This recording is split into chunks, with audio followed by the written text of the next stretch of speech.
दोस्तों कहते हैं इस संसार में जो बेटियां होती हैं वो पराया धन होती हैं और इसी के चलते जो बाप होता है अपनी बेटी को ढेर सारा प्यार करता है, ढेर सारी इज्जत उसको देता है, बहुत सारी मान मर्यादा उसका करता है, क्योंकि उसको पता होता है कि कल को हमारी बेटी किसी और के घर चली जाएगी और फिर हमें इतना प्यार और इतना सम्मान देने का मौका नहीं मिलेगा।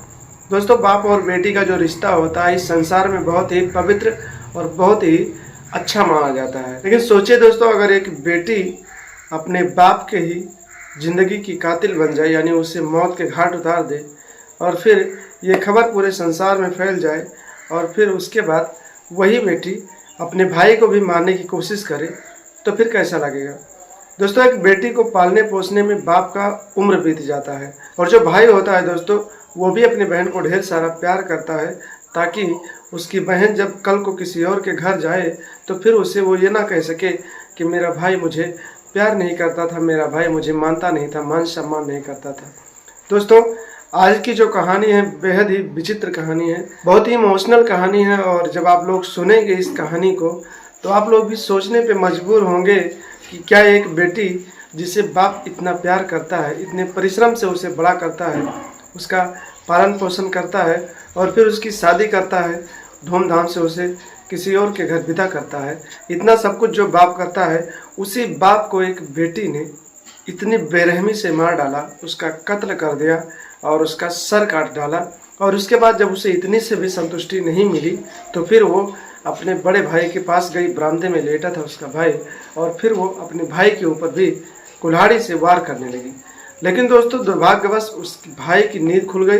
दोस्तों पहली कुल्हाड़ी तो बहन ने मार ली, लेकिन दूसरी कुल्हाड़ी जब मारने लगी तो भाई की नींद खुल गई और भाई ने उसके वार को रोकना स्टार्ट कर दिया और फिर अपनी बहन से लड़ाई करने लगा। तो दोस्तों क्यों एक बेटी ने अपने बाप का सर काट डाला और एक भाई को जान से मारने की कोशिश की, आखिर क्या है कहानी और क्या है इस कहानी के पीछे का राज, और क्यों इस संसार में बाप और बेटी के रिश्ते को उस लड़की ने शर्मसार कर दिया। आइए दोस्तों ये कहानी आपको विस्तार से बताते हैं और समझाते हैं कि आखिर क्यों एक बेटी ने अपने बाप को जान से मार डाला। लेकिन दोस्तों कहानी को जानने के लिए हमारे वीडियो में अंत तक जरूर बने रहे, क्योंकि आप लोग अगर वीडियो को बीच में ही छोड़ देंगे तो ये वीडियो आपके समझ में नहीं आएगी, ये कहानी नहीं समझ में आएगी कि क्यों आखिर इस कलयुग में जो बेटियां होती हैं क्यों उनको एक बुरी नज़रों से देखा जाता है। यही कारण है जो इस कहानी में आप लोगों को मैं बताने जा रहा हूँ। तो दोस्तों वीडियो में मैं आगे बढ़ूँ उससे पहले आप लोगों से रिक्वेस्ट है कि आप लोग अगर चैनल पर नए हैं और वीडियो को हमारे पहली बार देख रहे हैं तो चैनल को सब्सक्राइब कर लें और वीडियो को एक लाइक ज़रूर कर दें। सो नमस्कार प्रणाम दोस्तों, मैं आप सबका भाई, आप सबका दोस्त, आप सबका यार अजय राज, और आप लोग देख रहे हैं हमारा और अपना YouTube channel the story of AK। दरअसल दोस्तों ये घटना है उत्तर प्रदेश की। उत्तर प्रदेश का एक ज़िला आता है कन्नौज, और कन्नौज ज़िले में एक थाना आता है सुब्रामौन। सुब्रामौन थाना के अंतर्गत एक गांव आता है कुकुरमुल्ला। दोस्तों ये उसी गांव की कहानी है, कुकुरमुल्ला के गांव की कहानी है, जहां पर एक अजय पाल नाम का एक व्यक्ति रहते थे।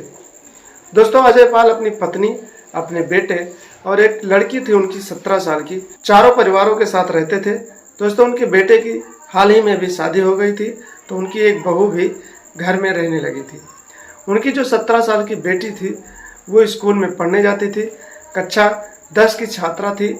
और दोस्तों जिस स्कूल में वो पढ़ती थी, जिस कॉलेज में पढ़ती थी, उसी कॉलेज में दोस्तों उसे एक सुरेश नाम के लड़के से दोस्ती हो जाती है। ये दोनों एक दूसरे के साथ पढ़ते लिखते हैं। दोस्तों इंटरमीडिएट आते आते यानी कि 2 साल बीतते बीतते सुरेश और उसकी बहुत ही अच्छे से दोस्ती हो जाती है। दोस्तों उस लड़की का नाम गीता था। गीता और सुरेश की दोस्ती बहुत अच्छी हो जाती है और दोनों की ये दोस्ती प्यार मोहब्बत में बदल जाती है। दोस्तों दरअसल वो जो सुरेश था किसी दूसरे जाति का लड़का था और जो गीता थी किसी दूसरे जाति की लड़की थी। दोनों एक दूसरे से प्यार करने लगते हैं, दोनों एक दूसरे के साथ बहुत सारी कस्में खाते हैं, साथ जीने मरने की कस्में खाते हैं, साथ निभाने की कस्में खाते हैं। और वो जो लड़की होती है अब वो सुरेश से शादी करना चाहती है। दोस्तों सुरेश से जब ये बात लड़की कहती है तो सुरेश कहता है कि मैं किसी दूसरे जाति का लड़का हूँ, तुम किसी दूसरे जाति की लड़की हो, क्या हमारे इस रिश्ते को घर वाले मंजूर करेंगे? तुम्हारे पापा, तुम्हारे भैया, तुम्हारी माँ मंजूर करेगी? तो लड़की कहती है कि अगर नहीं मंजूर करेंगे तो उसका रास्ता देखा जाएगा। फिलहाल इसके बारे में घर पे बात करते हैं, जो होगा आगे देखा जाएगा। वो लड़की अपने घर पे बातचीत करती है और जब वो इस बात को अपने घर बताती है तो उसके जो माँ बाप होते हैं, उसका जो भाई होता है, वो लोग इस रिश्ते को मानने को तैयार नहीं होते हैं। वो लोग कहते हैं कि वो किसी और जाति का लड़का है, तुम किसी और जाति की हो, फिर तुम दोनों का रिश्ता नहीं हो सकता है और तुम उस लड़के को भूल जाओ। और उसी दिन से दोस्तों उस जो गीता नाम की लड़की होती है, उसकी पढ़ाई लिखाई छुड़वा दी जाती है और उसे घर पे रख दिया जाता है। इसी तरीके से लगभग 2 महीने बीत जाते हैं और जो गीता होती है सुरेश से बातचीत नहीं कर पाती है, उसके साथ समय नहीं बिता पाती है, तो उससे परेशानी होने लगती है। एक दिन दोस्तों किसी बहाने वो घर से बाहर चली जाती है और वो फिर सुरेश के घर चली जाती है। दोस्तों वो लड़का उसी के गांव का होता है। सुरेश के घर जाती है और फिर सुरेश से कहती है कि घर वाले तो शादी के लिए नहीं मान रहे हैं, लेकिन तुम एक काम करो, हम दोनों मिलकर घर वालों को नींद की दवा दे देते हैं। धीरे धीरे इनका जब डोज बढ़ता चला जाएगा तो ये सब लोग मौत के घाट उतर जाएंगे।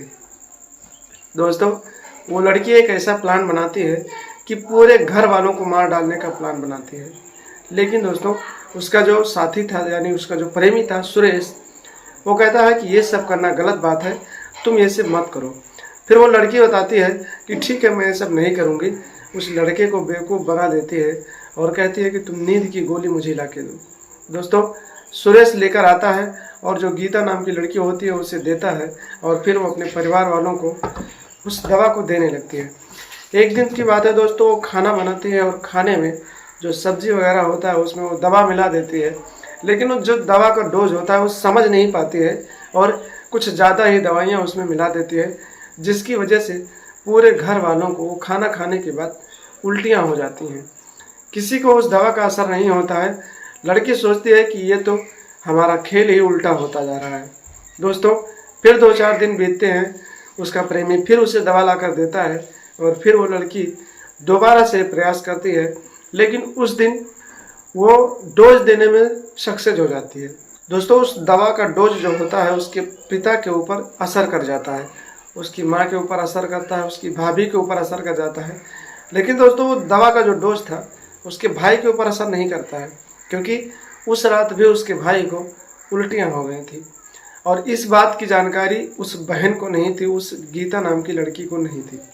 दोस्तों जब रात हो गया, रात के करीब 12-1 बज रहे थे, तभी वो लड़की आधी रात को उठती है और फिर वो घर में रखे एक धारदार हथियार उठाती है और फिर अपने पिता के कमरे में पहुंच जाती है। जब वो अपने पिता के कमरे में पहुंचती है तो वो देखती है कि उसके पिता जो हैं गहरी नींद में सो रहे हैं। दोस्तों फिर इसी जगह पर वो लड़की बाप और बेटे के रिश्ते को तार तार कर देती है, शर्मसार कर देती है। दोस्तों जब ये कहानी लोगों ने सुना, वैसे दोस्तों इस संसार में जो बेटियां होती हैं उनको बहुत ही बुरी नज़रों से देखा जाता है। और क्यों देखा जाता है? इसी वजह से देखा जाता है दोस्तों, जहाँ पर एक गीता ने उस दिन जब उसके पिताजी गहरी नींद में सो रहे थे तो फिर उसने अपने पिता के ऊपर उस धारदार हथियार से वार कर दिया और फिर देखते ही देखते एक बेटी ने अपने पिता को मौत के घाट उतार दिया।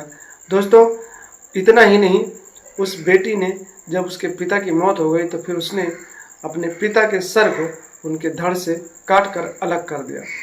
इतनी वारदात करने के बाद दोस्तों उसका भाई जो बरामदे में लेटा हुआ था, फिर वो लड़की जो धारदार हथियार था उसका सिस्टम कुछ खराब हो चुका था, तो वो उसे फेंक कर घर में रखे एक कुल्हाड़ी को उठाती है और फिर बरामदे में पहुंच जाती है जहां पर उसका बड़ा भाई सो रहा था।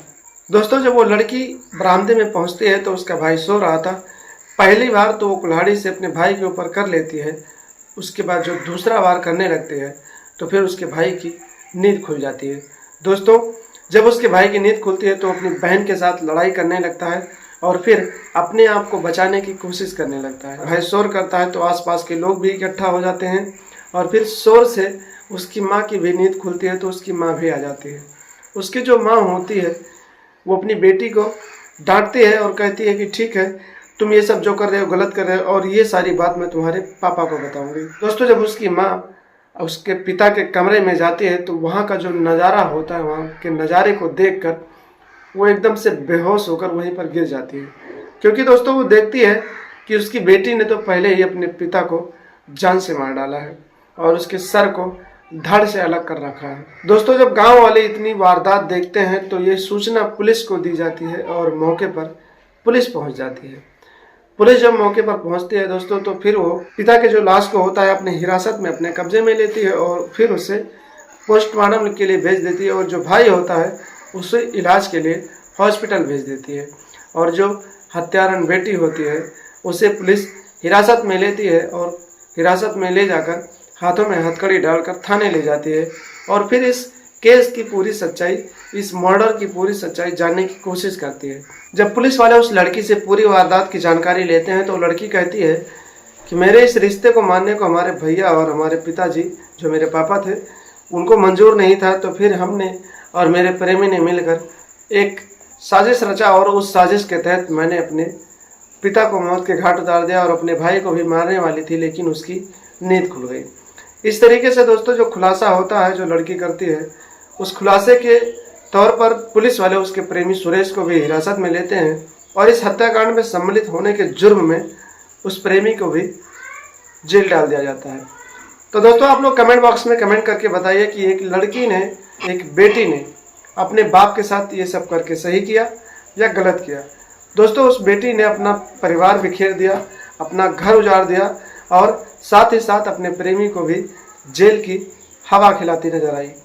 तो दोस्तों ऐसा कांड होता रहता है, इसीलिए आजकल बेटियों के ऊपर कोई विश्वास नहीं करता है, क्योंकि बेटियां हर एक दिन आए दिन ऐसे वारदात करते रहती हैं। संसार में बहुत सारी घटनाएं घट रही हैं और उस घटनाओं में ज़्यादा से ज़्यादा घटनाएं बेटियां ही करती नजर आ रही हैं। इसकी वजह से आजकल लोग बेटियों के ऊपर विश्वास नहीं करते। तो दोस्तों आप लोग कमेंट बॉक्स में कमेंट करके बताएं, अपने विचार को बताएं कि क्या इस तरह की घटनाएं इस संसार में होनी चाहिए और क्या एक बेटी को इस तरह से अपने परिवार को तहस नहस करना चाहिए। तो दोस्तों अपने अपने विचार आप लोग बताएं और आशा करता हूँ ये कहानी आपको अच्छी लगी हो और इस कहानी से आप लोग एक अच्छी सीख पाए होंगे और अपने आप को सुरक्षित रख सकेंगे, अपने आप को सावधान रख सकेंगे। तो दोस्तों मिलते हैं बहुत जल्द एक नई कहानी के साथ, इंटरेस्टिंग कहानी के साथ।